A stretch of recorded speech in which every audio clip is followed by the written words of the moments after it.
পুরো দুনিয়ার বাণিজ্যের নকশা বদলে ফেলেছেন মার্কিন প্রেসিডেন্ট ডোনাল্ড ট্রাম্প। তার আরোপ করা শুল্কের ঢেউ আছড়ে পড়েছে প্রতিটি মহাদেশে। বড় বড় দেশগুলো সেই ধাক্কা হয়তো কাটিয়ে উঠবে, তবে বিপাকে পড়েছে ছোট দেশগুলো। এমন পরিস্থিতিতে ট্রাম্পের ভুল সিদ্ধান্তে আফ্রিকা মহাদেশের দেশগুলো চীনের দিকে ঝুঁকছে।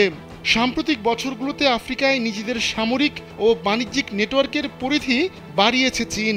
আমেরিকা যখন তার অংশীদার মিত্র দেশসহ বিভিন্ন দেশের উপর শুল্ক আরোপ করেছে, চীন ঠিক তখন হাঁটছে উল্টো পথে। আফ্রিকার দেশগুলোর উপর যেন মার্কিন শুল্কের প্রভাব না পড়ে তার জন্য পদক্ষেপ নিয়েছে বেইজিং।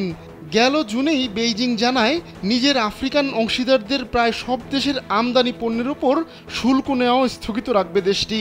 বিশ্লেষকরা বলছেন, ট্রাম্পের এক সিদ্ধান্তে দুটি বড় ক্ষতির মুখে পড়েছে আমেরিকা।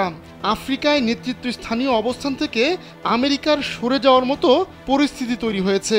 পাশাপাশি বাণিজ্য অংশীদারদের সঙ্গে দূরত্ব বাড়ছে, আর এতেই আফ্রিকার বাজার নিজের কবজায় নেওয়ার সুযোগ পেয়ে গেছে চীন।